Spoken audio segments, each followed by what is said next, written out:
के गार्जियनों का आंख खुलवाना चाहते हैं कि आपके बच्चे तो मेहनत करके जा रहे हैं, लेकिन कहां से छट के आ रहे हैं। आप अपने बच्चों पर ध्यान दें और इस तरह के कदम उठाएं ताकि सिस्टम सही हो और गरीब के बच्चे भी सही तरीके से आगे बढ़े। और मैं उन 400 अभ्यर्थी या 419 सिलेक्टेड अभ्यर्थी के भी सपोर्ट में हूं जो सही लीगल रूप से उसमें है। मैं उसके खिलाफ नहीं हूं कि वो लोग ज्वाइनिंग में नहीं जाएं या ट्रेनिंग में नहीं जाएं। मैं आश्वासन सरकार से भी देता हूं और जो जांच कमेटी से भी देता हूं कि उन 419 की जांच करके जो सच्चाई है उनको हम लोग की भी जांच की जाए। हम लोग तो खुद स्वयं गए हैं जांच प्रक्रिया में कि हम 2600 की जांच की जाए, अगर हम लोग गलत हैं तो हम पे एक्शन लिया जाए, लेकिन जो अगर गलत है उसको एक्शन लेके सही को न्याय दिलाया जाए, न कि उसको चौराहे पे बैठा के रात भर इस गर्मी, इस ठंड के मौसम में और इस गर्मी जैसे धूप में बैठ के बच्चे परेशान हो रहे हैं और देखने वाला उसका कोई नहीं है।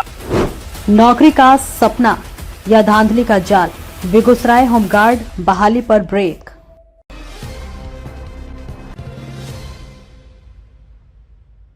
नमस्कार, आप सारे दर्शक का बेगूसराय प्लेटफॉर्म के मंच पे स्वागत और अभिनंदन है।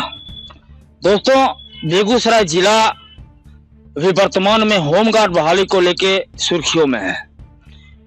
कुछ लोग हैं, 422 अभ्यर्थी के आसपास, अप्रॉक्स 400 के आसपास अभ्यर्थी हैं, जिनका आरोप है कि मेरी बहाली हो गई, सारा चीज हो गया, मैं वर्दी खरीद लिया हूं और हमको ज्वाइनिंग नहीं दिया जा रहा है जिला अधिकारी के महोदय या विभाग के द्वारा। आए दिन हर 2 दिन, 4 दिन, 5 दिन, 10 दिन पे बेगूसराय हड़ताली चौक पे अभ्यर्थी बैठते हैं, सरकार के खिलाफ नारा लगाते हैं। कुछ नेता अपना रोटी सेकने के लिए आते हैं और उनसे उनके पक्ष में उनके सामने बात करके फिर वहां से निकल जाते हैं। रिजल्ट आज भी शून्य है, कल भी शून्य था और आज से 2 महीना पहले, 3 महीना पहले भी शून्य था। मामला जब इस मुद्दे पर बेगूसराय प्लेटफॉर्म के द्वारा गहन पड़ताल किया गया तो यह मामला सामने यह आया कि यह 422 विद्यार्थी का जो अनशन पे बैठे हुए हैं, जिनका यह आरोप है कि मैं मेरिट लिस्ट में आया हूं, मुझे ज्वाइनिंग नहीं दिया जा रहा है, उस बहाली पे रोक माननीय न्यायालय के द्वारा लगाया गया है। अब मैं आपको शुरू से बताता हूं, मामला बड़ी है, मामला पुरानी है और मामला सिर्फ एक बेगूसराय जिला का नहीं है, वैसे युवाओं के लिए है, वैसे गार्जियन के लिए है, वैसे अभ्यर्थियों के लिए है, वैसे अभिभावकों के लिए है जो यह कहते हैं आज के समय में बिना पैसे की नौकरी नहीं होती है। मामला न्यायालय पहुंचा कैसे? इस होमगार्ड बहाली में कुछ अभ्यर्थी थे जो मेरिट में पास हुए, सारे लोगों के बीच उन्हें फिट कहा गया। घर आने के बाद उन्हें टेलीफोनिक माध्यम से बताया गया आप अनफिट है, आप फलना जगह बेगूसराय में आके हमसे मिलिए। कुछ लोग मिलने भी गए, मिलने जाने के बाद उनसे पैसे का डिमांड किया गया, कहा गया कि आप इतना रुपया मुझे दीजिए, आपको बहाल कर दिया जाएगा, आपको फिट कर दिया जाएगा। कुछ वैसे अभ्यर्थी थे जो आज के हैकर और ठग के फोन जो आते हैं उसको लेके कुछ लोग वहां नहीं गए। जो लोग नहीं गए या जो लोग पैसा देने में अपने आप को असमर्थ बताए, वैसे बच्चे जो पैसा देने में असमर्थ थे, वैसे अभिभावक जो पैसा नहीं दे सकते थे, उनको उस लिस्ट से काट के हटा दिया गया और कुछ बड़े लोगों के नाम को उसमें जोड़ दिया गया। बड़े लोग मैं इसलिए बोल रहा हूं कि वो आर्थिक स्थिति उनकी मजबूत थी, वो सरकार के पदाधिकारी के और विभाग को उसका सेवा करने में समर्थ थे। जिस बच्चे का उस फिट होने के बाद उससे नाम काट दिया गया, वह बच्चा दर दर भटकने के बाद कभी पुलिस लाइन जाना, कभी डीएम के पास जाना, कभी डीडीसी के पास जाना, कभी पटना जाना, कभी भागलपुर जाना, कभी मुजफ्फरपुर जाना, यानी दर दर भटकने के बाद वो अंतिम में माननीय न्यायालय का दरवाजा खटखटाया। न्यायालय के दरबार में जाके अपना फरियाद लगा दिया कि साहब मैं फिट हूं, मुझे नौकरी सिर्फ इसलिए नहीं दिया गया कि मैं अगले का सेवा करने में असमर्थ था, और सारे पेपर को वो कोर्ट के सामने रखा। जिस कोर्ट ने जिस पेपर को देखा, माननीय न्यायालय पटना हाई कोर्ट के द्वारा जब उस पेपर को अपनी नजरों से देखा गया, उन्हें यह समझ में आया कि यह जो बच्चे हैं, 26-25 बच्चे हैं, इनका जो आरोप है, जो यह दावा कर रहे हैं कि इस बहाली में बहुत बड़ा घोटाला हुआ है वह उनके पेपर से सच साबित हुआ।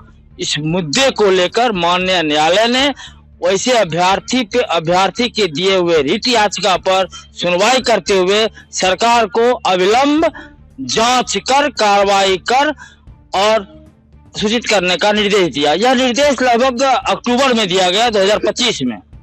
बहाली पर रोक लगाया गया। सरकार इस चीज को बोलने से, मीडिया में या बताने से परहेज इसलिए कर रही है कि अंग चाहे वो डीएम हो, चाहे वो कमांडेंट हो, चाहे वो मेडिकल पदाधिकारी हो, चाहे वो बहाली के जो भी स्टाफ हो, हैं तो उनके अंग बदनाम हो रहे हैं। वो न्यायालय की प्रक्रिया अगर सामने आ जाएगी, न्यायालय का क्या आदेश है यह सामने आ जाएगा, तो आज जो 4 दिन से 5 दिन से जो सैकड़ों बच्चे हड़ताली चौक बेगूसराय पे भूखे मर रहे हैं, भूखे अनशन पे बैठे हुए हैं, उनको यह बता दिया जाए कि भाई चूंकि इस बहाली में कुछ त्रुटियां हुई है, इसको लेके माननीय न्यायालय के द्वारा रोक लगाया गया है, जांच की प्रक्रिया जारी है, जांच होते ही बहाली कर दी जाएगी तो सारे मुद्दे की बात खत्म हो जाएगी। लेकिन बात होती है कि जांच कब होगी। 2025 अक्टूबर में 1 महीना का समय दिया गया था माननीय न्यायालय के द्वारा। सिविल रिट संख्या है जो मैं आपको बताऊंगा 1900 जो ऊपर दीजिए ऊपर बोला CWJC नंबर है 14,091 2025। इसमें माननीय न्यायालय ने 1 महीना का आदेश दिया था बिहार सरकार को कि आप जांच कर उचित प्रक्रिया कर हमें सूचित करें। अक्टूबर से आज तक 1 महीना पूरा नहीं हुआ। जांच हो रही है। इस जांच में कमांडेंट सस्पेंड हो रहे हैं, कमांडेंट पे विभागीय कार्रवाई हो रही है, लेकिन वैसे अभ्यर्थी जिन्हें पैसे के लिए निकाल दिया गया, पैसे के लिए अनफिट कर दिया गया, उनपे किसी तरह का कोई उनके पक्ष में उनपे पहल नहीं हो रही है। और साथ में वैसे अभ्यर्थी भी दर दर भटक रहे हैं जो लीगल रूप से कानूनन जायज थे, जिनकी बहाली होनी चाहिए थी। उस 400 में से कुछ बच्चे हैं, 10, 20, 25, 50 बच्चे ऐसे हैं जिनके कारण उधर 400 बच्चे का भविष्य का खिलवाड़ हो रहा है और इधर 26 से 30 बच्चे का भविष्य का खिलवाड़ हो रहा है। मैं कुछ लोग बैठे हुए हैं यहाँ पे, कुछ अभ्यर्थी है, ये वो अभ्यर्थी हैं जो माननीय न्यायालय का दरवाजा खटखटाया। दर दर भटकने के बाद जब इसे न्याय नहीं मिला तब यह माननीय न्यायालय के दरवाजा खट गया। और आज वो 400 विद्यार्थी जो हड़ताली चौक पे बैठे हुए हैं, वो लोग यह समझ रहे हैं कि हमारी बहाली इन लोगों के कारण नहीं हो रही है। लेकिन यह बात पदाधिकारी को बोलना चाहिए कि बहाली उनकी वैसे लोगों के लिए नहीं हो रही है जो लोग इस बीच में पैसे देके घुसे हैं। सबसे पहले आपका स्वागत है बेगूसराय प्लेटफॉर्म पे।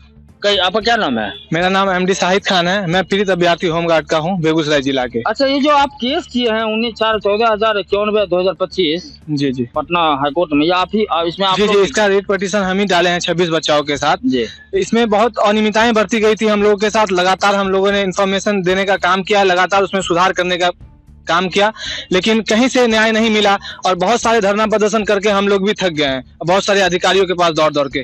तो लास्ट में हम लोग के पास ऑप्शन था कि न्यायालय जाने का, और न्यायालय जाने का काम किए हैं, जिस वजह से न्यायालय में जांच प्रक्रिया चल रही है। जांच तो सभी तरह का चल रहा है, सारे अधिकारी को उसमें संलिप्त भी किया जा रहा है, जो संलिप्त है उस पर कार्रवाई भी चल रही है। लेकिन हम लोग के भविष्य के साथ क्या हो रहा है वो अभी तक हम लोग को कार्रवाई क्या चल रही है? कार्रवाई ये चल रहा है कि जो जांच के लिए टीम बैठाई गई थी, उस जांच की टीम का हमारे पास जो रिपोर्ट आया था, कोर्ट में जो रिपोर्ट जमा किया था, वो किसी माध्यम से हमारे पास हाथ लगा, तो उसमें कहाँ अनियमितताएं हो, उसमें सैकड़ों जगह पे अनियमितताएं बरती गई है, वो सारी उजागर होकर सामने आई है। और उस पर हम लोग जो कमांडेंट को 17 तारीख को सस्पेंड किया गया, तो हम लोग को लगा कि हम लोग के साथ फिर कुछ इन्फॉर्मेशन आएगा जिससे हम 2600 बच्चाओं को न्याय मिलेगा जो अपने हक की लड़ाई लड़ रहे हैं।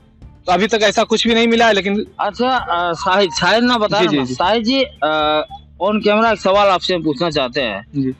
आप 26 बच्चे की बहाली के लिए लड़ाई लड़ रहे हैं या उस सिस्टम के खिलाफ लड़ रहे हैं जहां पैसे पे नौकरी होती है? मैं सच्चाई से बताता हूं, इसी ग्राउंड से दौड़ के मैं अभी तक वहां तक पहुंचा था और इसी ग्राउंड में खड़ा होकर ईमानदारी से बता रहा हूं कि मैं सिस्टम के खिलाफ लड़ रहा हूं, नहीं कि 419 बच्चाओं या 422 बच्चाओं की बहाली के लिए। मैं लड़ाई इसलिए लड़ रहा हूं कि आने वाले भविष्य में जो इस तरह के बच्चे हैं जो पैसा देने में असमर्थ हैं और मेहनत करके वहां तक पहुंचते हैं, उन लोगों को दूर कैसे किया जाता है मेरिट से। इनमें हम अपने गार्जियनों का, उन बच्चों के गार्जियनों का आंख खुलवाना चाहते हैं कि आपके बच्चे तो मेहनत करके जा रहे हैं, लेकिन कहां से छट के आ रहे हैं। आप अपने बच्चों पर ध्यान दें और इस तरह के कदम उठाएं ताकि सिस्टम सही हो और गरीब के बच्चे भी सही तरीके से आके आगे बढ़े। और मैं उन 400 अभ्यर्थी या 419 सिलेक्टेड अभ्यर्थी के भी सपोर्ट में हूं जो सही लीगल रूप से उसमें है। मैं उसके खिलाफ नहीं हूं कि वो लोग ज्वाइनिंग में नहीं जाएं या ट्रेनिंग में नहीं जाएं। मैं आश्वासन सरकार से भी देता हूं और जो जांच कमेटी से भी देता हूं कि उन 419 की जांच करके जो सच्चाई है उनको हम लोग की भी जांच की जाए। हम लोग तो खुद स्वयं गए हैं जांच प्रक्रिया में कि हम 2600 की जांच की जाए, अगर हम लोग गलत हैं तो हम पे एक्शन लिया जाए, लेकिन जो अगर गलत है उसको एक्शन लेके सही को न्याय दिलाया जाए, न कि उसको चौराहे पे बैठा के रात भर इस गर्मी, इस ठंड के मौसम में और इस गर्मी जैसे धूप में बैठ बैठ के बच्चे परेशान हो रहे हैं और देखने वाला उसका कोई नहीं है। देखिए, आपके द्वारा जो पेपर दिखाया गया शाहिद जी, या जो भी बात आपके द्वारा बताया गया, इसमें एक ही मामला मेरे समझ में आया जी कि 10, 20, 25, 50 बच्चे जो हैं जी, जो आर्थिक मजबूत थे जी, जो इसमें हेलीकॉप्टर से इन किए जी, उनके कारण 450 बच्चे का भविष्य लटका हुआ है। जी जी, यही बात हम उन 400 अभ्यर्थी को बताना चाह रहे थे, 419 अभ्यर्थी को लगातार बताना चाह रहे थे कि बहाली प्रक्रिया में अनियमितताएं हुई है और आप लोग स्टूडेंट है, शिक्षित है, इसीलिए आप लोग फॉर्म भर के यहाँ तक बहाली प्रोसेस में आए। तो आप लोग को ये क्यों नहीं समझ में आ रहा है कि बहाली प्रक्रिया में अनियमितताएं बरती गई है, जिसके कारण ये 26 बच्चाओं के खिलाफ 26 बच्चाओं इसके खिलाफ गए हैं और उसके साथ जो प्रोसेस हो रहा है वो भी आपके नजर में है कि कमांडेंट साहब को सस्पेंड किया गया, लगातार क्या बहाली में प्रक्रिया चल रही है। तो आप उनके साथ हैं जो गलत हैं। आप अगर हमारे साथ होते और हमारी आवाज बनते और आने वाले फ्यूचर के बच्चों की आवाज बनते तो आज आपके साथ भी न्याय होता और हम 2600 बच्चों के साथ भी न्याय होता और हम लोग सभी ट्रेनिंग में होते और बेगूसराय जिला का नाम रोशन करते और अपनी ट्रेनिंग प्रक्रिया को दिखा के सेवा देते सरकार में। मुद्दा यह साफ है कि ऐसे सिस्टम के खिलाफ आप लोग हैं जो सिस्टम पैसे पे नौकरी देती है। जी, वो अभ्यर्थी को सूचित आपके माध्यम से अगर सूचित मेरिट पे नौकरी दे, आपको कहीं से कोई दिक्कत नहीं, कोई दिक्कत नहीं है। आज मेरिट आपका था, आप अपने आपका जो मेरिट छांट दिया गया, आपको जो अनफिट किया गया, आप उसी मेरिट को लेके माननीय न्यायालय में आपने रिट किया है कि मेरा मेरिट चेक करवा लिया जाए, मैं फिट। जी जी, मैं EWS कैटेगरी में पूरे जिला में पहला स्थान लाने वाला लड़का हूँ। अच्छा, एक चीज और, एक लड़का के बारे में आप बता रहे थे जो आर्मी में 2 बार फिट हो चुका है। बहुत सारे ऐसे बच्चे हैं हमारे 26 बच्चों में जो आर्मी में फिट थे। अच्छा, उसे भी बाहर किया गया है मेडिकल प्रक्रिया से। देखिए, जो भी आदमी देख रहे हैं, वीडियो लंबी है, वो दूसरी बात है, मामला ही उतनी जटिल है। जो अभ्यर्थी आर्मी जैसे सबसे कहा जाता है कि सबसे कड़ा टफ होता है उसका मेडिकल, जी, उसमें पास है, ट्यूटोरियल आर्मी में भी फिट। लेकिन हमारे बेगूसराय में कमांडेंट साहब, जिला अधिकारी के सिग्नेचर से जो बहाली होने वाली है, उस सिग्नेचर में वो फेल हो गए। मेरे समझ से यह बात है। तो बात तो बहुत बड़ी है, बात करने के लिए बहुत बड़ी है, क्योंकि कहां से प्रोसेसिंग गलत हुआ है उस सारी बात करेंगे तो बहुत लंबी बात हो जाएगी। जानकारी देने का मतलब यही था कि उन 419 बच्चा जो परेशान है उसके लिए हम भी परेशान हैं और हम क्षमा मांगते हैं। उन 400 अभ्यर्थी में 400 अभ्यर्थी गलत नहीं है, कुछ अभ्यर्थियों के जरिए उन 400 अभ्यर्थियों का भी न्याय नहीं मिल पा रहा है और हम 26 अभ्यर्थी भी फंसे हुए हैं। हमने मेडिकल प्रोसेस से हम लोग को छाटा गया था 26 अभ्यर्थियों को, और बहुत सारे बच्चे छटे हैं जो उस लायक नहीं थे, न्यायालय भी नहीं पहुंच सके या अपने न्याय की लड़ाई भी नहीं लड़ सके। अच्छा साहिद जी, क्या मांग करना चाहते हैं? मांग यही करना चाहते हैं कि निष्पक्ष जांच हो रही है। हमारे माध्यम से पता चल रहा है कि निष्पक्ष जांच हो रही है। जांच में जल्दबाजी की जाए और वो 419 जांच की प्रक्रिया में तेजी लाई जाए और जो 419 बच्चा बैठे हुए हैं अगर उसमें जो गलत है उनको निकाले जाए और हम लोग की भी जांच करनी पड़े तो हम लोग की भी जांच कीजिए। ऐसे हम लोग मुख्यालय के बाद जांच कमेटी के बाद हम लोग सदर हॉस्पिटल से जांच मेडिकल टेस्ट भी करवा चुके हैं। अगर उसका मान्यता नहीं देना है सरकार को मेडिकल अस्पताल का भी तो नहीं दे और हम लोग की जांच करवा ले और उन 419 के साथ हम लोग को भी न्याय दे और उन 419 को भी न्याय दे। उन लोग को ऐसे बैठना अच्छा नहीं है क्योंकि वो भी हमारे जिला के होमगार्ड हैं, सिलेक्टेड होमगार्ड है। हम तो अभी तक मान रहे हैं मुख्यालय जांच करेगी कौन गलत है नहीं गलत है, उसके बाद हम मानेंगे। आपका आरोप सत्य इसलिए आपको लग रहा है कि आपके आवेदन पे, आपके कार्रवाई पे बेगूसराय कमांडेंट पे कार्रवाई हुई? जी, बेगूसराय कमांडेंट पे हम लोग के आवेदन पे जो कार्रवाई जांच की। रिपोर्ट आपके पास सबमिट हुआ, उस जांच रिपोर्ट में उसमें लिखा हुआ है सैकड़ों जगह अनियमितताएं बरती गई है। ऐसी अगर कोई भी मीडिया अगर हमसे रिपोर्ट मांगती है, कोई भी अधिकारी रिपोर्ट मांगते हैं तो हम देने के लिए तैयार है। बहुत सारी ऐसी रिपोर्ट हमारे पास मौजूद है, कहाँ अनियमितताएं हुई है, कहाँ हमारे साथ गलत हो रहा है, कहाँ उन 419 बच्चों के साथ गलत हो रहा है। ये सारी रिपोर्ट हम आप लोग को देने के लिए। आप लोग भी उसी में हैं? बोलिए आप जी, जी, जी। आइए, आप आ गए। बोलिए, आप लोग बोलिए। आप कोई आप आइए, नाम पता बताइए ना। आइए, क्या नाम है आपका? श्याम सुंदर। आप भी उस 26 में है या 419 में है? हम 26 में ही हैं, ऐसा क्यों? क्योंकि हमको जबरन अनफिट कर दिया गया मेडिकल में। फ्लैट फुट बोल के जबरन अनफिट कर दिया गया। जबरन अनफिट किया गया, इसका चैलेंज आप कैसे कर सकते हैं? क्योंकि क्या नाम बताया अभी आप? मेरा नाम श्याम सुंदर। श्याम सुंदर जी, कैसे बता सकते हैं कि जबरन अनफिट कर दिया गया? क्योंकि जो मेडिकल सीट निकाला गया था, वो जो निकाला गया, वो मुझे पूरी तरह से लगता है कि उस पे मैंने साइन नहीं किया। वो साइन है मेरा ही, पर वो कॉपी पेस्ट है। एक्चुअली में मैंने उस पे साइन नहीं किया। कॉपी पेस्ट है? बिल्कुल। और मैं ऐसा बयान यहाँ दे रहा हूँ, मुख्यालय में भी दिया हूँ। ऐसा नहीं सिर्फ आपके न्यूज के माध्यम से मैं ऐसा बयान दे रहा हूँ, यहाँ यही बयान मैं वहाँ मुख्यालय में भी दिया हूँ कि जो उस पे साइन जो है वो मेरा नहीं, वो कॉपी पेस्ट निष्पक्ष जांच होगा तो आपकी बहाली हो जाएगी? बिल्कुल होनी चाहिए। मेरा होना चाहिए यार, जो भी बच्चा का 15 आया सबका होना चाहिए। कितना रुपया श्याम सुंदर जी मांगा गया था? रुपया हमसे पर्सनली फोन करके नहीं मांगे। आप बताता था कि यहाँ आओ, वहाँ आओ, यहाँ मिलेंगे, वहाँ मिलेंगे। कितना, क्या रेट था? रेट यही बेगूसराय जिला में होमगार्ड बहाली का क्या रेट था? दर्शक जानना चाहते हैं। यही पूछ रहा था। 4 लाख 5 लाख यही चल रहा था। ये मतलब 5 लाख रुपया जिसके पास नहीं होगा और उसको नौकरी नहीं होगा?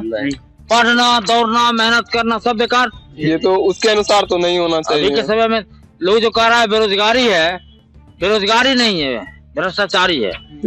हाँ, बेरोजगारी उस बच्चों के साथ है जो गरीब तबका के बच्चे हैं, जो अपनी बहाली में 4-4 साल 5-5 साल दे रहे हैं, कोई हुनर नहीं सीख रहे हैं और पैसा नहीं होने के कारण इस कगार पे आ रहे हैं कि मजदूरी करने पर आमादा हो रहे हैं।